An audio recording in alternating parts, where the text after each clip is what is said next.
Running from the infected.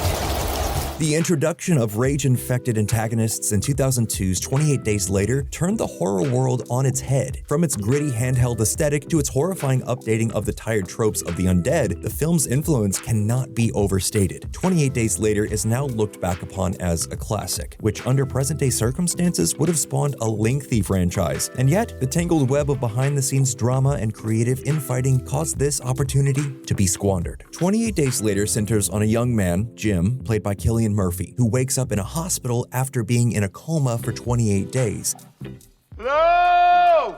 And quickly discovers the world has been taken over by rage-infected maniacs. This harrowing high concept was written by novelist Alex Garland and directed by Danny Boyle of Trainspotting and Slumdog Millionaire fame. The pair had bonded during the production of the filmic adaptation of Garland's book The Beach, which starred Leonardo DiCaprio. 28 Days Later marked a sharp departure from their previous effort. It was originally planned by the two creative masterminds as a reinvigoration of the long-dead zombie genre. Garland got the idea from playing the Resident Evil games and being severely disappointed by the eventual Paul W.S. Anderson film. Conceived as a back-to-basics remodeling of the 60s fear of mob mentality that Romero had exploited in The Night of the Living Dead, 28 Days Later aspired to make those emotions sharper, leaner, and meaner, and it worked. The film was a massive success, pulling in over $84 million off a budget of roughly $8 million. Traditionally, this financial windfall would have normally guaranteed sequels. The production almost didn't even get that chance. Much like Romero's Night of the Living Dead, the original ending of 28 Days Later was planned to be much bleaker.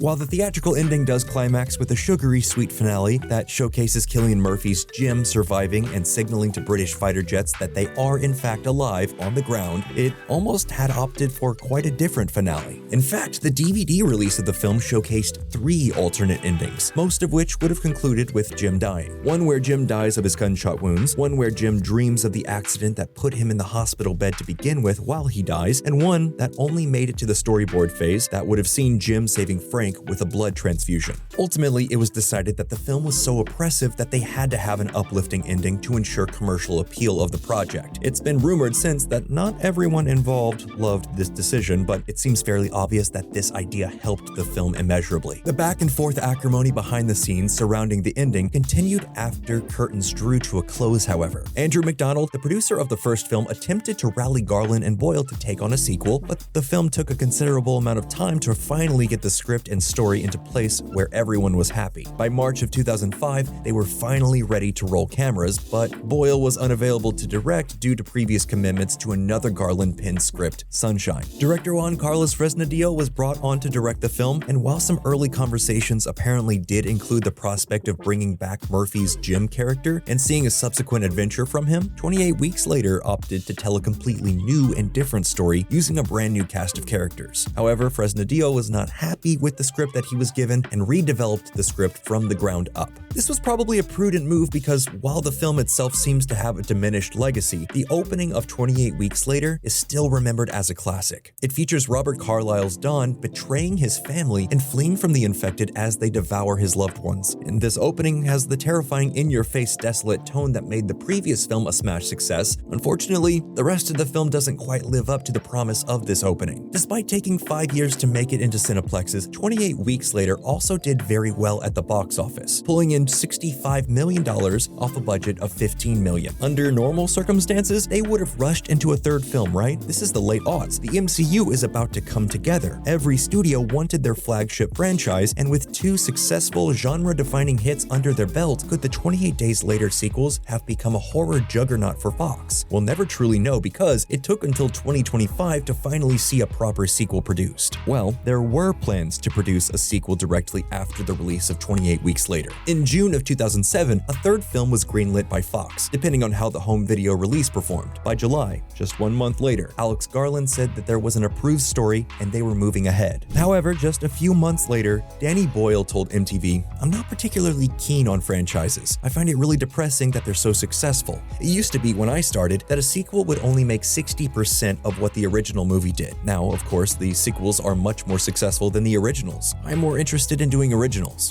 By October of 2010, no sequel had yet materialized. When asked about the possibility in an interview with Worst Previews, Alex Garland said, "I'll answer this completely honestly. eventually. When we made 28 Days Later, the rights were frozen between a group of people who are no longer talking to each other. And so the film is never going to happen unless those people start talking to each other again. There is no script as far as I'm aware. This statement is obviously aimed at Boyle and producer Andrew McDonald, and what exactly went down behind closed doors isn't public knowledge, but it's very apparent that they were all on bad terms for a long period of time. To make things even worse, the film's legacy was being held hostage. The film wasn't allowed on streaming due to these rights issues. For many years, the only way to watch this early 2000s classic was to purchase an out-of-print physical disc. Obviously, this caused quite an uproar with horror fans. What would happen next would be a development hell for the ages. Every few years, someone would ask this grumpy threesome about what the status of a sequel was, and they would invariably answer one of two ways. Nothing, as far as I'm aware,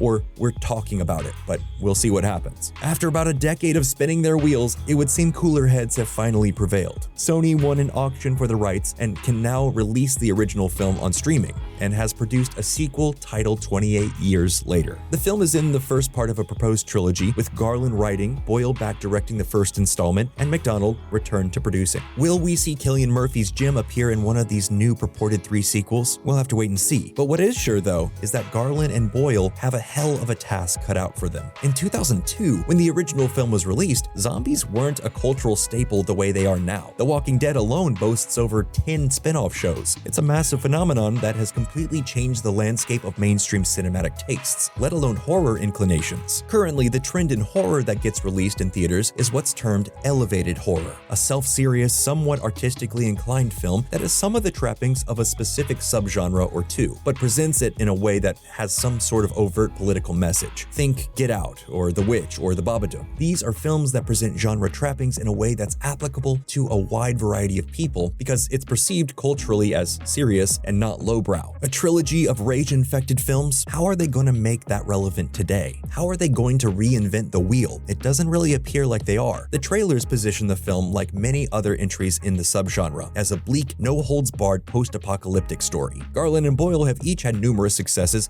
since the release of 28 Days Later. One would hope that the only real reason to return to a franchise after this long was because they really had a story that's worth telling. However, it really doesn't feel like it. It feels like the pressures of building a franchise for Sony and whatever dump truck of money was backed up onto their lawns for the original creators has won out. Perhaps it's a good thing they're not second-guessing themselves and trying to do a high-concept subversion of expectations. But it does beg the question, are we barreling toward another falling out between Garland, Boyle, and McDonald? Only time will tell. And well, that's all we have for this episode of Nerdstalgic. What do you think? Is this long gestating sequel finally going to be worth the wait? Let us know in the comments below, and as always, please like, comment, and subscribe for more videos just like this.